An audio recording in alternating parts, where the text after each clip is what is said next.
The following is a special presentation of Tony Kurre Radio. Want the real story behind the sound bites and headlines?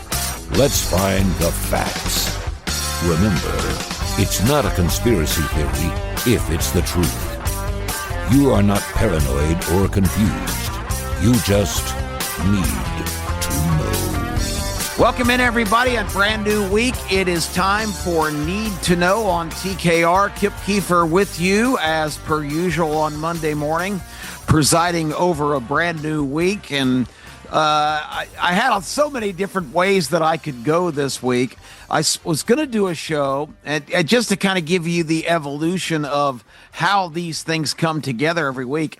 It's not a well-oiled, planned-out machine. I don't have a script. I kind of try to develop themes and ideas for what I would hope to be an interesting half hour or 35 or 40 minutes with you, whatever it times out. And thanks to the proprietor, Tony Kurre, of this network, allowing me the flexibility. If I got 25 minutes worth of stuff or 45 minutes worth, it doesn't matter. I'm not held to looking at a clock while I'm doing this, because that would be an extra layer that would be very irritating.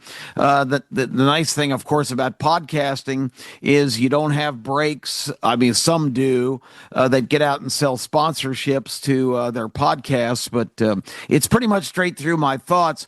And the show I was going to do leading up to this weekend the past weekend was a show that things that are pissing me off was going to be my theme. I am so flabbergasted at what's happening out in California. It just gets more bizarre by the day, but we'll save that one for maybe next week if there's not something that takes over, because that's what frequently happens when I think I've got kind of a basic game plan. It morphs into something different when I get a different thought or hear a different tidbit that triggers a reaction that I want to share with you. And that thing happened on Friday as I did a quick review on the internet of a couple of the independent news services. And I also go right to the source. I like to, the people that I follow, when they convey some thoughts on a subject. And the thing that kind of sucks about X right now, and I don't know how many of you are, I still want to call it Twitter. Elon, God love you. You have now, Elon Musk, as genius and insane as he is, has now, for the third time in about 3 months, reposted or acknowledged a comment that I make. And even though Elon is a little out there, he's the richest man in the United States for sure, and a technical genius, and there's so many good things about him. But I think we've talked about here on the show that these people that are absolute geniuses have these beautiful intellectual minds, but the line is so fine between genius and madness. I think we saw it, the Russell Crowe movie, The Beautiful Mind, did a good job of kind of exploring that subject. I think the difference between, absolute genius and insanity is just a short step away for these people. But still, to have Elon Musk recognize posts that I make or comments that I make on his posts, pretty gratifying stuff when somebody of that stature, hopefully on the genius side of the ledger on that particular day. If he's on the insane side, then I don't know how big a compliment that is. But the bottom line is it's pretty cool. So anyway, what triggered all of this preface and what the seismic shift in my opinion today was, I want to do a little bit of self-aggrandizement and a little bit of self-pity. So I'm kind of on that fine line today, because all of these events, and I don't know how much you all follow this, Tulsi Gabbard, who was an appointee of the Trump administration to be the director of national intelligence. That's a pretty big-time job to give somebody that's not really been involved in the intelligence industry before, but that's one of the biggest reasons that I supported Tulsi Gabbard enthusiastically for this particular task. If you don't know her story, she was from Hawaii. She actually enlisted in the military as a young woman and served with honor. I don't know what ultimate rank she achieved, but she did her time in the military. She's also has been involved as an officer in the Hawaii National Guard for some time. Of course, she's got an education. She has served in various capacities. Hawaiian government, she was a Democrat before because there just aren't Republicans in Hawaii. I'm going to talk about my radio partner, Terry Quillian, quite a bit in this show. And Terry and her ex-husband actually moved to Maui. And Terry there was only one Republican legislator in the entire Hawaii scene in their House and Senate. And that particular guy was able to get her an appointment on the 6-person Hawaii Election Commission. She was the only Republican on it. So the island is totally far left, extreme liberal politics. That's just how they roll in Hawaii. It's like California on steroids. But Tulsi Gabbard came from that environment, so she started off being a Democrat and was actually elected to Congress and served a couple terms in the House of Representatives. But then she started to see herself like somebody that has integrity, that's not just going to continue to rubber stamp and vote yes for everything that the Democrat Party stands up to. Because right now, anybody that with a functioning brain understands that the Democrat Party is not your father's or your grandfather's Democrat Party, which was the party of the working man. My grandmother, who was a lifelong Democrat, one of the few women in government back as late as early as the late 30s. She was a career woman before there was such a thing. She was a lifetime Democrat because even though she got ridiculously wealthy collecting a pension for over 45 years from her retirement from the government, she worked 27 years and then was retired for, I think, 37 or 38 years, getting big government benefits and full, medical care and all the different things that happen. But she still was a steadfast Democrat right to the end of her life at 97. She never lost her faculties, but she never really paid attention to the seismic shift that the Democrat Party had made to the left. This was a woman born during in 1917 and lived a long life, but still was a fearsome Democrat at the end, despite the fact that the last president that she saw elected, she lived to see, of course, Donald Trump take the mantle. But Barack Obama was the last Democrat president who was philosophically about as different as Juliana Chambers as anybody could possibly ever have been. But that didn't change her opinion. She would get in these terrible arguments with my brother, who's also unfortunately deceased now. My brother was a staunch conservative. They would get in these bitter arguments, her assaulting Republicans for being the party of the rich. When she's sitting on, a fortune herself from serving in Democrat administrations. And of course, she was there in Washington all the way up through the time of even Richard Nixon. Dwight Eisenhower had served as president during 8 of her years in government. So she did serve in some Republican administrations, but the game was so different then. Republicans, Democrats had philosophical differences, but it wasn't like the night and day, completely opposite ends of the spectrum we have now. You've still got a lot of swamp rat Republicans, too, that want to straddle that fence and try to just get along because it's good for business. But on the other hand, the Democrat Party has gone so completely far left that they are off the charts, to the point where we've got actually a socialist, Marxist, communist candidate is the Democrat nominee for governor, or I keep saying governor, for mayor of the biggest city in the United States, the most important financial city in the world. And we're about to see a communist elected to office as the mayor of New York. I mean, that's how completely out of hand things are going. The squad with AOC and Tlaib and the other Cory Booker, all the different people that are so far left in the Democrat Party, and they are the dominant force right now. If there is any such thing as a moderate Democrat, they are completely intimidated because you can look at the Democrat voting record. All Trump's nominees, all of the situations in the House bills where there's just a 3-person margin for the Republicans right now, every single Democrat in every single vote, no matter if they're the most wild, far left Democrat or the most centrist, which again, I don't even think there are such a thing as centrist Democrats anymore. I guess John Fetterman, the senator from Pennsylvania, is the closest thing because he comes out and kind of slams his party all the time with verbal shots and press releases and things, questioning the direction of the party.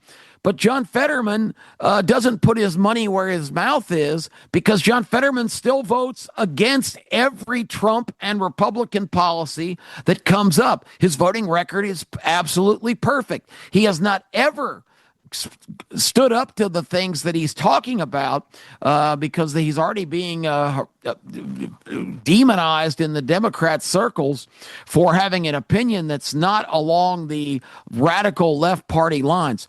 Anyway, with all that being said, I want to talk about Tulsi Gabbard coming out last week and really doubling down on Friday with the release of a lot of classified information that she has come across in her initial 6 months, about 5 months. Actually, it took her about a month to be confirmed. In 5 months, she has dug up so much material about what happened in this country when Donald Trump was elected in 2016, the months leading up to 2016's election, and especially the first year, 2017, of the Trump administration.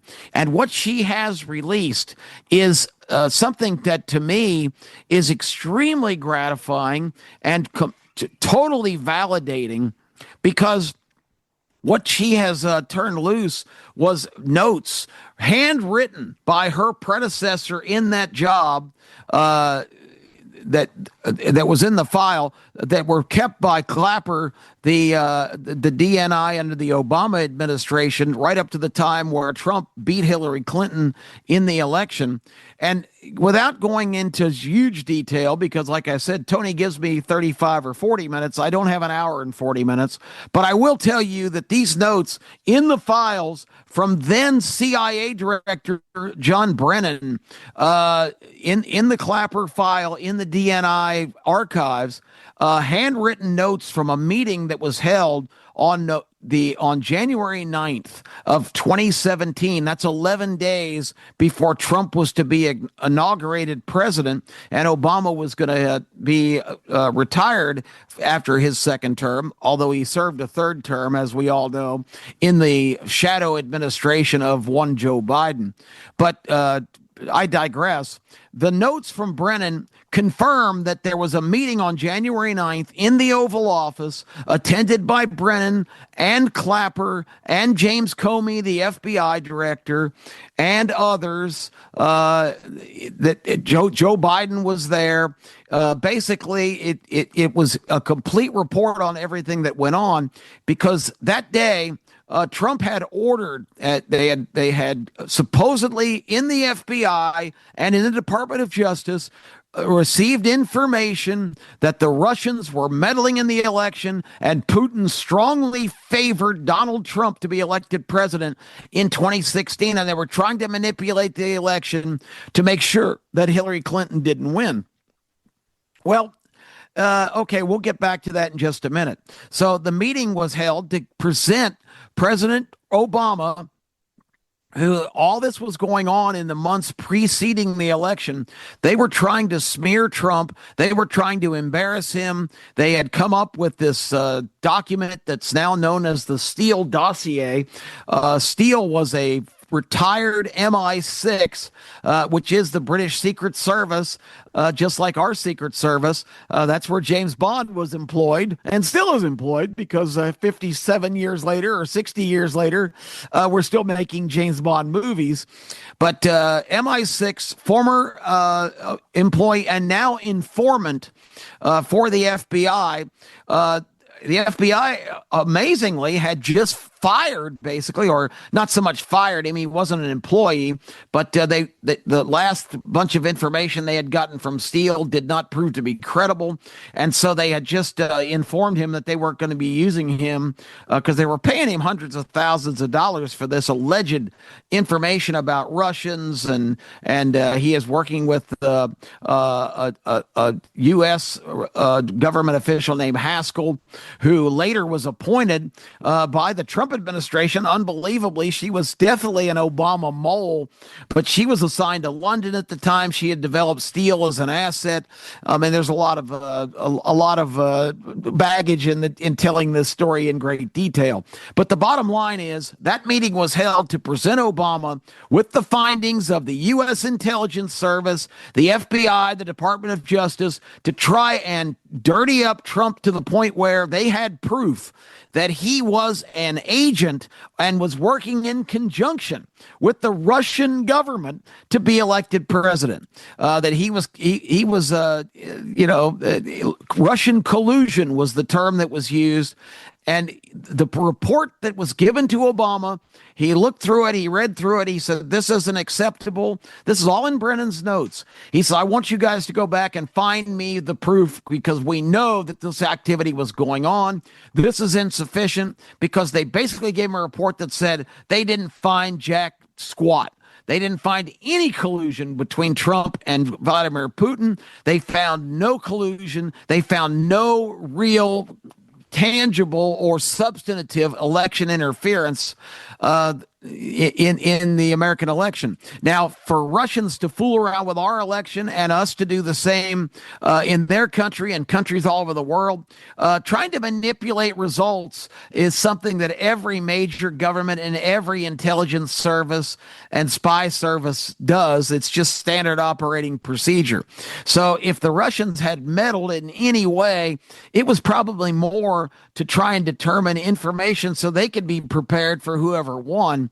But the early on suggestion, and the reason I'm tying this into myself, which I had started the show by telling you that it was tremendously validating, but also it was, a situation where I have been having some, it's not bitterness, it's just disappointment because right before, in fact, the very first broadcast of our local program here on Talk 99.5 Birmingham, Kip Keefer, Terry Quillian with our brand new show on Inauguration Day was our debut on January 20th of 2000. Yeah, that's correct. On January 20th of 2017, the day Donald Trump took the oath of office, was our very first show on Talk 99.5. And on that show, we started talking about all of this nonsense about Russian collusion, which they already were leaking. They were writing press releases. The operatives within the government, through a couple of PR and legal firms, they were giving information to be released by these sources to the New York Times and others. So all of this talk that the election was fixed and Trump wasn't legitimate was already flying around. And even on that first show, and especially the next day, because we were still caught up in all the excitement of the inauguration, that the great transformation seemingly took a big hit there, because Barack Obama, in his 8 years in office from 2008 to 2016, in those 8 years, had set the foundation for launching this great transformation of America. But what it really came down to was power and control, trying to ensure that Democrats would not have any exposure of losing the White House or control of Congress. And they were trying to take the steps to make that happen. And Hillary Clinton was the person that the torch was passed to, because maybe even more than Obama, she was at the point where power and control was absolutely, it was, she just felt completely justified to be ascended to that office. And Joe Biden, the vice president, was passed over because Hillary was much more adaptable and a person that shared the vision of Obama, completely hijacking this government. They talk about threats to democracy, constitutional crises. They were trying to lock up control of the presidency and all the operations of government. And Barack Obama did a fabulous job in his 8 years of really planting the seeds to make that happen. He was too politically savvy. He had to turn it over to a sharper tool, let's say, a more blunt instrument like Hillary Clinton, to really push it through to the next level and to set the stage for decades to come. But all that started to unravel when Donald Trump, absolutely out of nowhere, a candidate they considered to be a big joke, won the presidency and beat Hillary Clinton because the American people could see what a vile threat she was to the very democracy now that they pretend to defend. Hillary Clinton was so unlikable in so many circles that even some Democrats, there were still some moderate Democrats at that point, broke ranks because they weren't buying what she was selling. She wasn't for the American people. She was the ultimate person that wanted the job for her own aggrandizement. And basically, the American people saw through that. So now the biggest curveball they never saw coming, but we're worried about, because all of this Russian talk and all of this trying to sully up Trump with this fake Steele dossier, which the FBI didn't buy it from Steele, but the Hillary Clinton campaign, as we now know, and we didn't need notes to have this. This was obvious through some leakage way back in 2017 that Steele dossier was bought and paid for as a political document from the Hillary Clinton campaign. So it was supposedly, quote, opposition research, but it was to smear Donald Trump because, I don't want to get graphic here, but it had all the stuff about him being in Moscow and misbehaving with prostitutes and golden showers and all kinds of things that, the first time Terry Quillian and I ever discussed this on the air, how ridiculous it was. She had just worked in the Trump campaign and was very familiar with Trump, with personal experiences throughout that summer. And she said, this guy is the biggest germaphobe of all time. That is just such a ridiculous story. It just defies all imagination. Anyway, I also immediately question, why would Vladimir Putin favor Donald Trump to win the presidency over Hillary Clinton, who he had been working with, and Bill Clinton before him? Certainly a hardliner like Trump, who was going to come in with a lot of economic, approaches to things. The Democrat approach, the Clintons and the Obamas, basically, America, it's our responsibility to support the rest of the world. If you were Vladimir Putin, you knew Donald Trump wasn't going to have that opinion that America, do we need the money? We don't need the money. Here, let's just spread it around all these places and buy all this influence. And so Vladimir Putin, it didn't make any sense that the most hardcore communists trying to rebuild the Soviet Union, and we know that's a fact by the fact that the invasion of Ukraine came during the shadow administration of the Bidens. Trump kept that from happening by being elected because this was a strong man in the office of president of the United States, not a guy trying to make nice with the rest of the world and let them do basically what they wanted. So it made no sense whatsoever that Putin was supporting Trump and trying to manipulate the election. Just a couple common sense things right off the bat that you weren't hearing in any other media circles. Of course, the other reason for that is because this amazing situation that has developed, that is now the greatest political scandal by 100 times over, 1,000 times over in the history of the country, because basically the outgoing president had put together this, and I'm calling it, remember the Olympic team back in the early 90s that were put together? LeBron, it was before LeBron's time.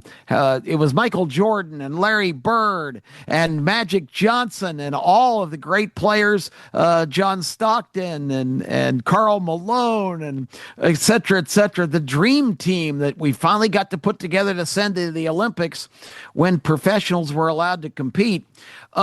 Obama had the same vision in his last term because he had to manipulate events and ensure the success going forward. He had put together the Obama scheme team, and the scheme team consisted of all of these leftist thinking individuals who once again were motivated by power and control, because you know what power and control adds up to in the greatest growth enterprise, the most lucrative mechanism in the world?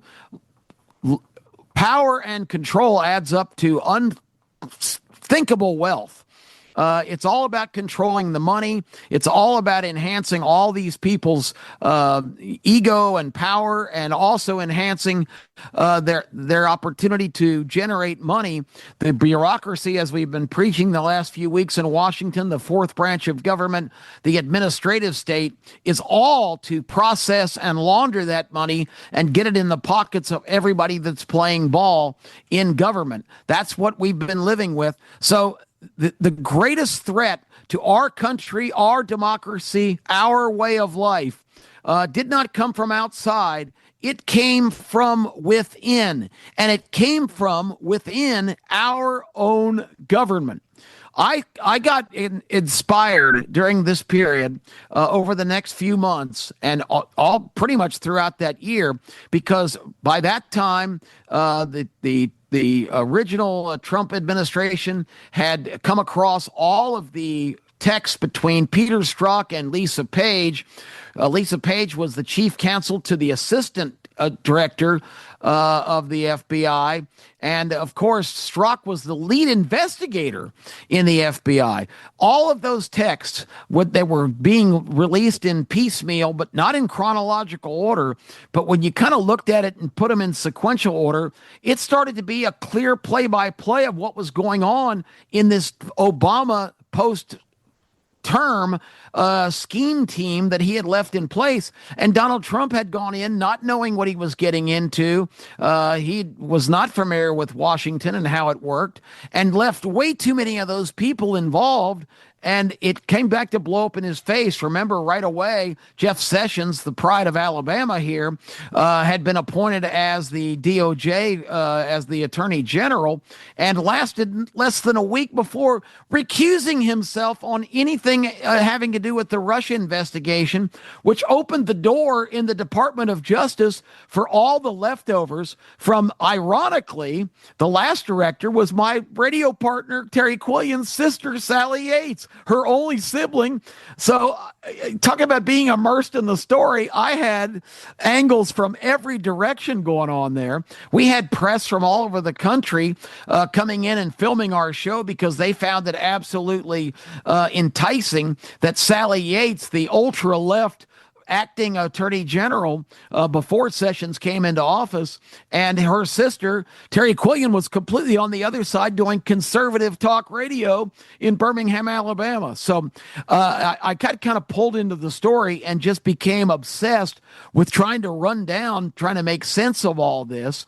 In the meantime, we didn't even realize that the Department of Justice, now with Sessions completely neutered, continued to get FISA warrants to be able to spy on the new president and monitor communications and everything else. And, Sally Yates only lasted less than 2 weeks in her interim role because one of the first things Trump tried to do was to put a hold on travel from the most hostile enemies we had into this country, which any president should do. It was a security measure. They immediately called it a ban against Muslims traveling into the country, which it never was. 92% of the Muslim world still was able to travel into the United States. It was only 8% of the population in hostile countries like Yemen and Iran and other places that were not allowed during that time. And it wasn't a ban. It was a moratorium. It was a temporary delay to develop more stringent security measures, again, to fulfill what a president is supposed to do, protect the American people. But as I pieced it together more and more, I started seeing the links to the chain in all these different areas. And when I found out about the FISA warrants, it was just one more piece of the puzzle. But the Strzok Page exchanges gave me enough information to look at it sequentially and really form a strong opinion about what was going on. And I hosted for another current employee at Talk 99.5, had a mid-morning show. Richard Dixon came up sick on a Tuesday morning in February of 2017, and I used that 3-hour program to lay out my entire work that I had been doing over almost that whole year. And I gave a very accurate assessment, as it's turned out, of exactly how this came to pass, who was perpetrating the fraud, what their goal was, what their end game was. And I did that on local radio. I didn't have, like Sean Hannity, a staff of 50 or 75 researchers and people talking to people all over the country. I didn't have any of those resources or assets. I had my own common sense, and I had my own understanding of government and how Washington had fallen into this cesspool swamp, and Trump was being duped by a lot of people like Rod Rosenstein, who was a leftover from the Loretta Lynch, Sally Yates administration. And, Terry was asked continuously. We had HBO come here and follow us around for 3 days for a report on finding out if we were torpedoing the Obama agenda. Terry basically recused herself because she wasn't going to implicate her sister and take the high road. And she says, my sister and I have been on different sides of the fence for a long time, but we don't let that interfere with our family ties. And I certainly respected that and respect it to this day. So I really kind of got on my own. And, with Terry's great support, all the time, she left the program at the end of 2017. So it was February of 2018 is when I actually hosted for Richard and laid out the entire situation in great detail. And it's just amazing this week watching what's unfolded in Washington. As Tulsi Gabbard has released all this information, I got one of the most gratifying direct messages from Terry, who now lives in the Houston area.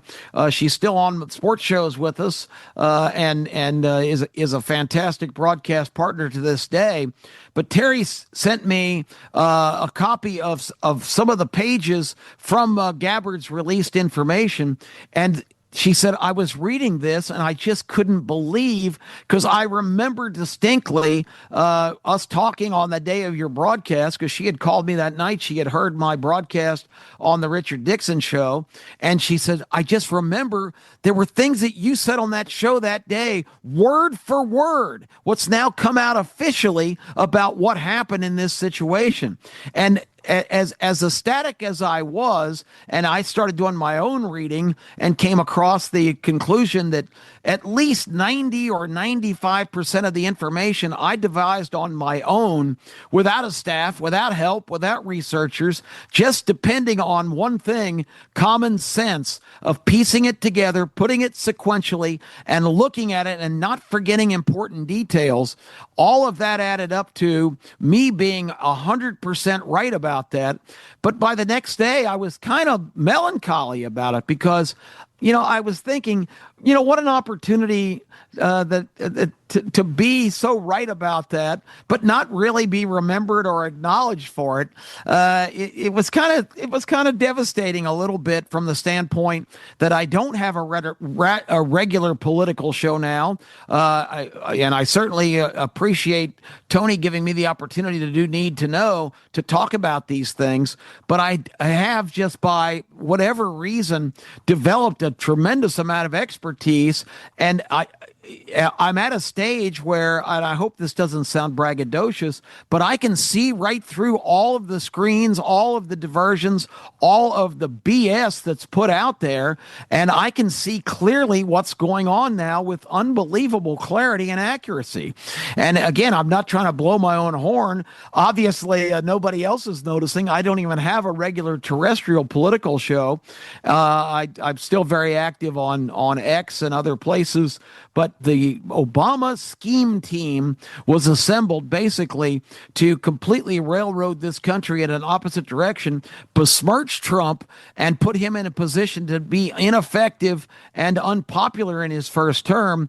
And it didn't work because Trump bulldozed his way through. He made a lot of mistakes. He alienated a lot of Republican voters because they didn't like his tweets and his kind of hardcore, almost non-presidential approach is how they framed it. I knew we were in trouble in the 2020 election when a good friend of mine's very conservative sister said, "I just can't vote for him. He's just a horrible individual." He was not running for Miss Congeniality. He was running for president of the United States. But history has a way, and God has a way of getting things right, because the 4 years of the outrageous ollie income free, no limits, no restrictions Biden administration really energized this country in a way that a second Trump term in 2020 could never have done. It really woke people up. And I am gratified to be one of the earliest people to be standing on the mountaintop yelling warning signals to my fellow citizens that this is all part of this great transformation of America, to make America a globalist citizen and to do the things that the world expected of us, and to hell with American citizens. Your freedoms, your liberties, your rights. They might have to take a big step back, but this was more important. And the important thing is, at the end of the day, it wasn't about anything more than profit and power and control. That's what motivates these people. That's the dirty little secret. That is the premise of the Obama scheme team, and now it has taken a big blow because it's exposed and drug all of these jackals that were trying to hijack this country from within our own government. This was not an outside force. There was a lot of outside forces certainly supporting them, but this is a completely different animal. This was the greatest takeover attempt in history, and it looks like we've avoided it now with the election of Donald Trump. God bless all of you Americans who voted for the president, whether you like him or not. We've got administration officials now shining the brightest of lights to expose what this nefarious plot that I first figured out 9 years ago is actually a true thing. It was not just a speculative fantasy. It was absolutely proof positive. Trump knew it from day one when he, after 1 week, told the intelligence people coming in, giving him daily briefings, "You don't bother to come back. We really don't need this," because he knew right away by what they were telling him, how they were trying to spin things. They were trying to manipulate him into going the direction that they recommended. And that's not what Trump was about. And it's why he was the absolute fly in the ointment, the monkey in the wrench, the pain in the ass that they could not have, because this was about the only guy in the country you could have had come into that office and independently run the deal. And then I got more affirmation later in the year when he met with Vladimir Putin in Helsinki. And when they came out to face the media, some snide CBS or ABC reporter asked him right off the bat, because in his remarks he had said, "I asked President Putin, did you have any influence or manipulation in the American election? And he absolutely denied it. And I've got a good enough relationship with him that he had no reason to, because I end up winning the election. So why would he not to tell me the truth? The very first question Trump got in Helsinki was, so you believe President Putin instead of your own intelligence apparatus? And he squirmed for a second and thought about what he wanted to say, and he did not say that he believed. He said, I have no reason not to believe President Putin. And he did not address the part of the thing about trusting his intelligence, because absolutely by his body language and his reaction, and I think I'm the only commentator that even said this post that event, I could tell right there he was not going to endorse his intelligence people, because he knew they had been weaponized against him and they were working against him, trying to tear down his administration, discredit his presidency, and get back to business with winning the 2020 election. And because of COVID, which is a whole nother series of sequence of shows to talk about, we're going to get the facts on that at some point. That was no accident. That was no natural phenomenon. That was a desperate attempt by the people trying to perpetrate all of this change and transformation and power and control. That's what derailed the Trump administration. And now the American people have seen through it and put him back in office, and the transparency and light of day is being shined on what I told you 8 or 9 years ago was going on. I am validated, but I'm also a little bit sad that my voice was out there way back then, and you can look it up. And it's kind of bittersweet for me personally, but it is more gratifying to know that my country is on the path to recovery and being back to the founding principles that we all hold so dear. So that's it for today.